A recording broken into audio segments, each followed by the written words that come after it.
November 12, 1944. 25,000 feet above the fractured heart of Germany.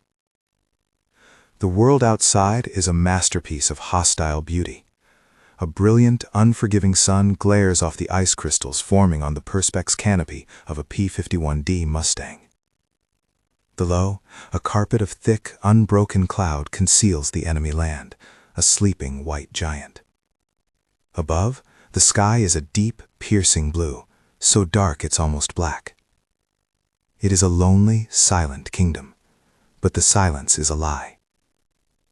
Inside the cockpit, the noise is deafening. The constant thrumming roar of the Packard Merlin V12 engine is a living thing, a 1,500 horsepower beast vibrating through the metal frame, up the control stick and into the bones of First Lieutenant Jack Riley. His gloved hands are steady on the stick, a slight pressure here, a nudge there, keeping his ship, the Prairie Rose, tucked tightly into the formation of the 357th Fighter Group. Every few seconds, his head swivels, a nervous, bird-like reflex ingrained by hundreds of flight hours. Check the sky above, check the flank, check the tail, check the sun. The sun is where death comes from. A metallic voice, filtered through the crackle and hiss of the radio, breaks the engine's drone. It's Captain Sterling, the squadron leader. "All right, Eagles, keep it tight, eyes open, radio discipline from here on out." Sterling's voice is crisp, clean, educated, the kind of voice that was honed in lecture halls at Yale, not shouted over the noise of a threshing machine.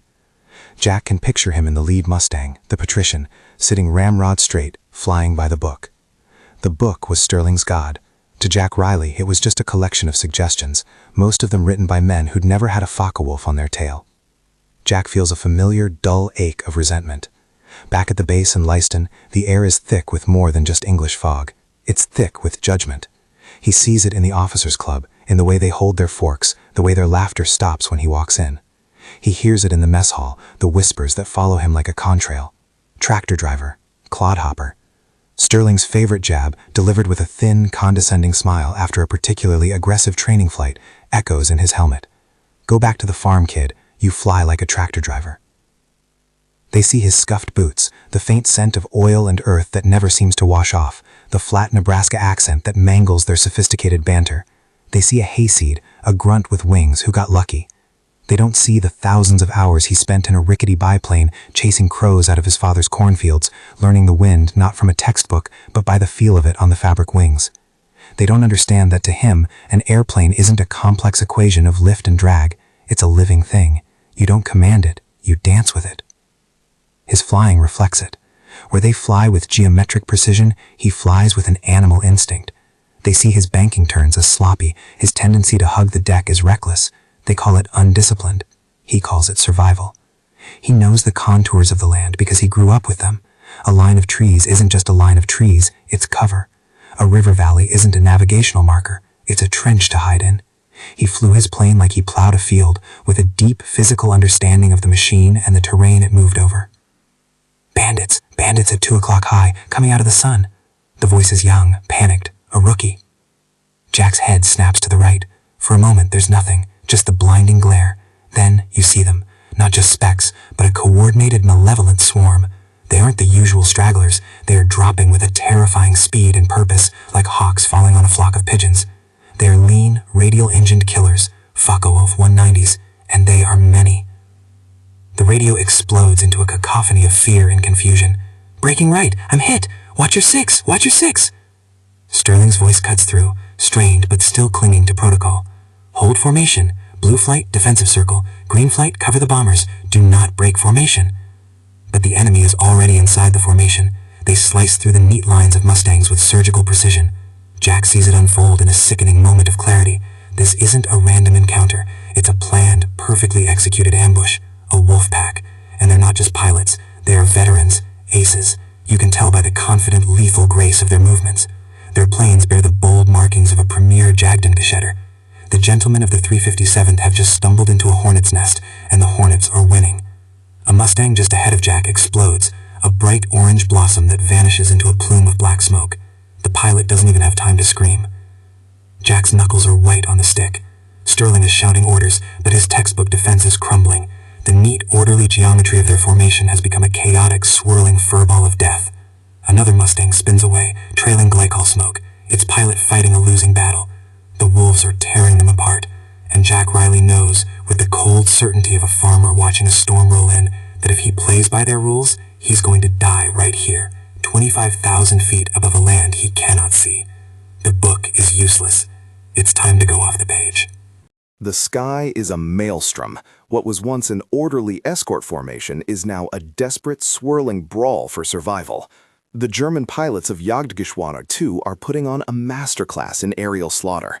Their FW-190D9s, the long-nosed Doras, are a blur of mottled camouflage and yellow cowlings, appearing and disappearing in flashes of sunlight. Their cannons bark in deep, percussive bursts, a sound you feel in your chest more than you hear, sending lethal streams of 20mm shells across the sky. "They're everywhere! I can't shake him!" a voice pleads over the radio, high and thin with terror. "Hold the louvery, damn it!" Sterling screams, his parade ground composure finally cracking. "Hold the circle!" The louvery circle, a classic defensive maneuver where fighters fly in a ring, each plane covering the tail of the one in front. In theory, it's a fortress. In practice, against pilots of this caliber, it's a cage. The German aces aren't attacking the circle, they are dissecting it. A pair of Doras makes a high-speed pass from above, one firing to force a Mustang pilot to brake, the other waiting patiently to pounce on the now exposed American. It's a cold, calculated tactic, executed flawlessly. Jack watches as Lieutenant Harrington, a quiet Bostonian who played chess in the mess, tries to evade. His Mustang rolls, jinks, but the Focke-Wulf sticks to him like a shadow, its cannon fire methodically chewing up his tail surfaces. Harrington's plane falters, then corkscrews down into the endless white clouds below. No parachute. Jack Riley feels a cold fire spreading through his veins. This isn't a fight, it's a turkey shoot. Sterling's rigid adherence to doctrine is getting them killed. The gentleman pilots, for all their talk of aerial chivalry and tactical theory, are panicking. Their precise formations have dissolved. Their confident radio calls have become frantic shouts. They are fighting the enemy's fight, a high-altitude energy battle, the preferred domain of the German Expertent, and they are losing, badly. "Green 4 is down! I saw him go in! Sterling, we have to scatter! We have to—" The transmission cuts off with a wet, final-sounding crunch. Jack wrenches the Prairie Rose into a gut-wrenching turn, the G-forces pressing him deep into his seat, his vision graying at the edges. An FW-190 flashes past his canopy, so close he can see the grim, determined face of the German pilot in the cockpit, a man with a knight's cross painted on his rudder, an ace. This is his hunting ground. Jack fires a desperate, unaimed burst from his 6.50 caliber machine guns. The tracers reach out, but the German is already gone, climbing vertically with an arrogant display of power, ready to dive on another victim.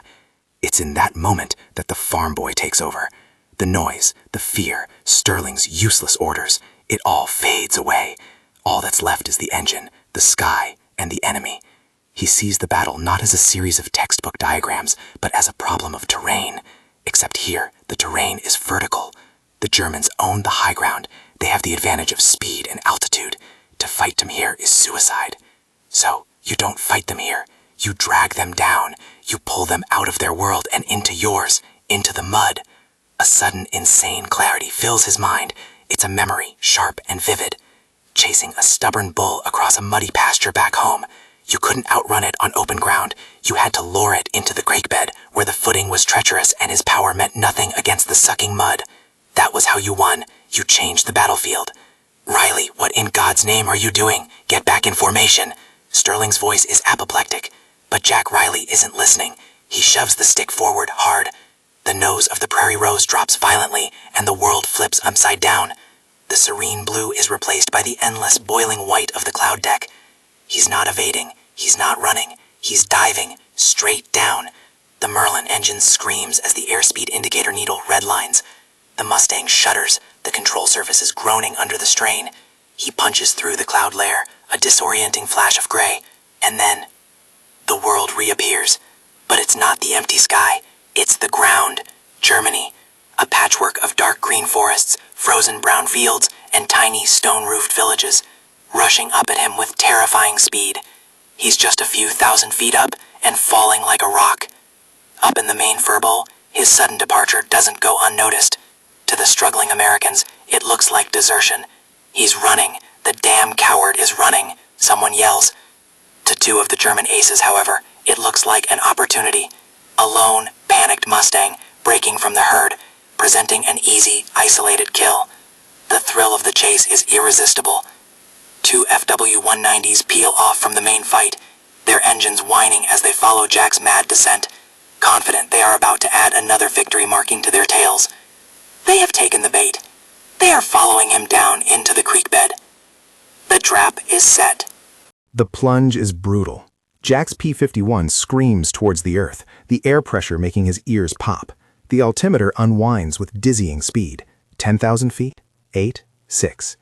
The placid quilt of the landscape below resolves into sharp, menacing detail.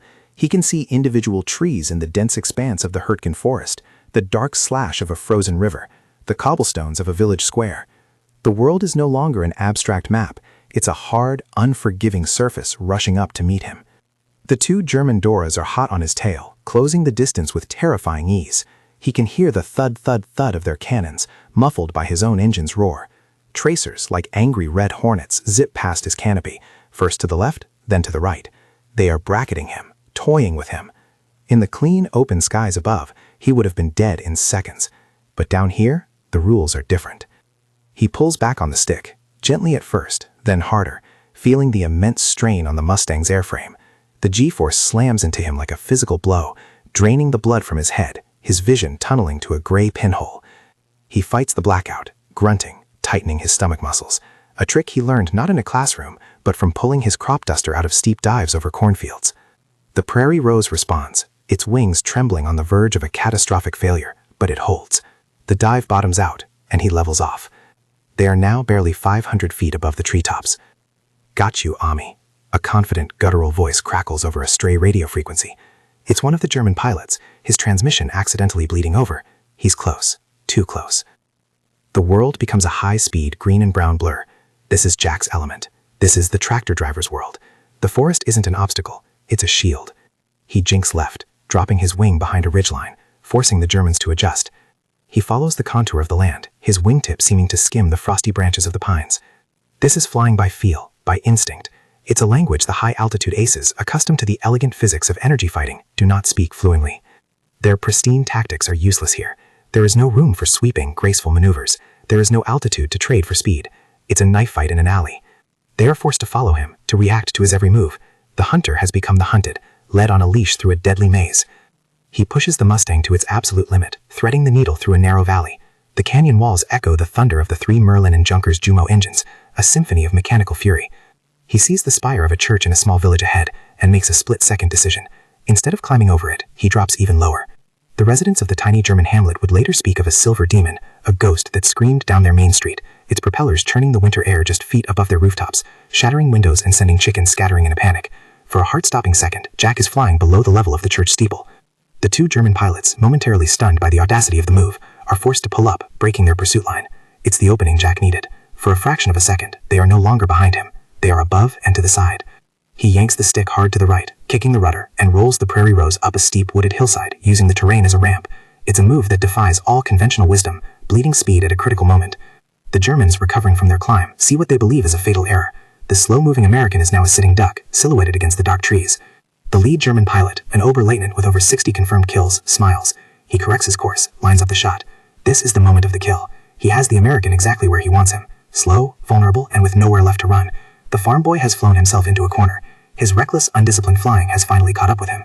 The German's thumb moves towards the firing stud on his control stick, ready to send this peasant back to his mud. He is certain the fight is over. But the fight hasn't even begun. Jack Riley isn't running into a corner. He is setting the table. The German ace is perfectly positioned. He is faster, slightly higher, and closing in on the American Mustang climbing the wooded ridge. The kill is all but guaranteed. He squeezes the trigger, and his cannons erupt. A stream of high-explosive shells rips through the air where the P-51 should be, but it isn't. In that critical instant, Jack Riley does something that isn't in any flight manual. It's a move born of desperation and pure, unadulterated instinct. He hauls back on the stick with all his strength, simultaneously stomping on the left rudder pedal. He yanks the throttle back, deliberately courting an aerodynamic stall, and pulls the flaps lever. The Prairie Rose reacts with a violent shudder. To the German pilot, it looks as if the Mustang has hit an invisible wall. It decelerates with impossible speed, its nose pitching up violently. It's not a turn. It's not a loop. It's a brutal, high-G pivot in midair. The aircraft hangs there for a terrifying, eternal moment, its forward momentum gone, seemingly suspended between flight and falling. The wings groan, the rivets scream, the whole airframe protests in a chorus of tortured metal. This is the maneuver of a madman, a move that should, by all laws of physics, tear the wings from their roots or send the plane into an unrecoverable flat spin. But Jack knows his machine. He knows this dance. He feels the stall buffet, the moment just before the wing loses its grip on the air, and he counters it, kicking in the opposite rudder pedal, slamming the throttle forward. The Merlin engine bellows in response, its immense power clawing the airplane back from the abyss. The effect is cataclysmic for the German pilot. He has been hurtling forward at over 400 miles per hour. In the space of a second, his target has gone from being in front of his gun sight to somewhere behind him. He overshoots, a blur of gray and black flashing past Jack's canopy. The hunter is now the prey. Jack's world snaps back into focus. The G-force recedes, and blood rushes back into his head. He is now on the German's tail, perfectly. The Focke-Wulf fills his entire gun sight. There's no time to think, only to act. He squeezes the trigger. The 650 caliber Browning machine guns, the buzzsaw, erupt. The sound is like tearing calico, a deafening roar that fills the cockpit. A torrent of armor-piercing, incendiary rounds slam into the German aircraft. The stream of tracers walks directly up the fuselage, stitching a deadly seam from tail to cockpit. Pieces of the doors, rudder, and corvator shred away. The canopy shatters into 1,000 pieces. A bloom of dark, oily smoke erupts from the engine cowling, quickly followed by a flicker of orange flame. The FW-190, a marvel of German engineering, flown by one of the Luftwaffe's finest, falters. It rolls lazily onto its back and begins a long, spiraling descent into the forest below. It does not explode. It simply dies. The second German pilot, who had been circling above to watch his leader's triumph, is momentarily paralyzed by disbelief. He just watched a tractor driver perform an impossible feat of airmanship and execute one of the Reich's most decorated aces. His hesitation is his undoing. Jack doesn't celebrate. He doesn't pause. He immediately rolls the prairie rose, searching for the second wolf. He spots him, just beginning a diving turn to engage, but Jack is already moving, using the last of his energy from the maneuver to claw for a few precious feet of altitude, turning inside the German's attack. The fight is short and brutal. The second German is good, but he is shaken. He is fighting with anger and confusion, not the cold precision of his fallen leader. He tries to pull Jack into a traditional dogfight, a series of turns and climbs, but Jack refuses. He keeps it low, tight, and dirty. He forces the German to follow him over a frozen lake, the glare off the ice blinding. He uses a line of tall radio masts as a slalom course, a deadly game of chicken. He is unpredictable, unorthodox, and utterly terrifying. Finally, he feigns a climb, then drops his nose again, forcing the German pilot to pull up into the sights of his guns. Another long, sustained burst.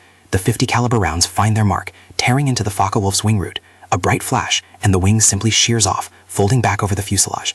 The crippled plane snaps into an uncontrollable spin, a broken toy falling from the sky. Jack Riley circles once, his breath coming in ragged gasps, the smell of cordite thick in the cockpit. He looks down at the 2 plumes of black smoke rising from the dark green canopy of the forest. He has dragged 2 of Hell's wolves down into the mud and buried them. Silence returns to the radio, a stark contrast to the chaos of moments before. He looks up. Above the clouds, the main battle is still raging. His squadron is still fighting for its life. The job isn't done. He pushes the throttle forward, and the prairie rose, battered but victorious, begins its lonely climb back towards the heavens. Climbing back through the thick gray blanket of clouds is like being reborn. Jack breaks through into the brilliant cold sunshine, and the scene that greets him is one of controlled desperation. The swirling furball has thinned out. The sky is littered with the grim punctuation of war, the dark smudges of smoke from downed aircraft, the lonely white blossoms of parachutes. The wolfpack's attack has been blunted, but the cost has been high.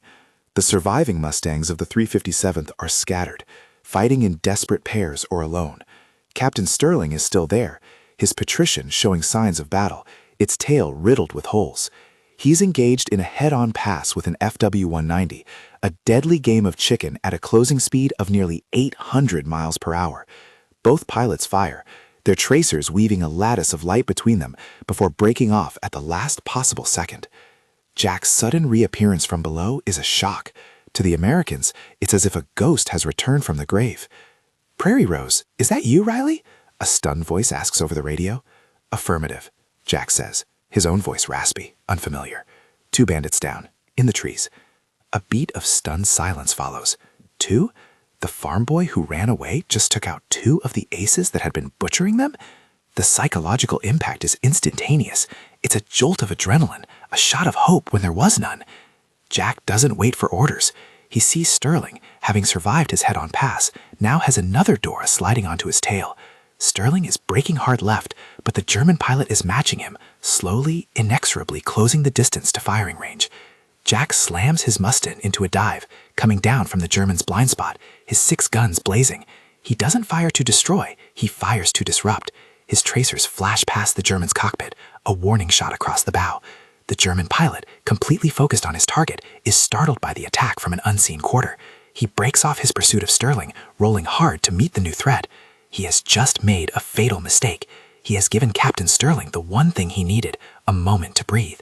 Sterling, the textbook pilot, reacts instantly. He pulls his Mustang into a perfect Immelman turn, reversing his course and gaining altitude, converting his defensive position into an offensive one. He comes down on top of the now distracted German ace. For the first time that day, you see the captain's Ivy League training and the farm boy's gutter instincts working in concert. It's a devastating combination. Jack keeps the German busy from below, forcing him into a defensive turn, while Sterling dives from above, his attack flawless, by the book, and utterly lethal.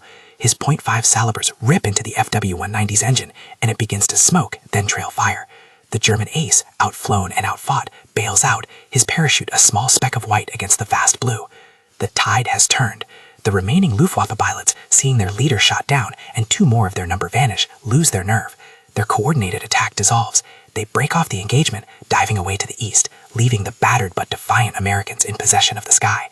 The flight back to Leiston is long and quiet. The radio is used only for essential calls, navigating the wounded squadron home.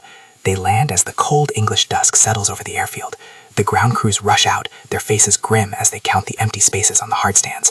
That evening, the mess hall is a somber place. The usual boisterous energy is gone, replaced by the hollow quiet of loss.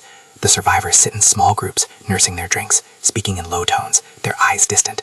Jack Riley sits alone at a corner table, pushing tiredly at a plate of food. He expects the silence, the cold shoulders. But then, a shadow falls over his table. It's Captain Sterling.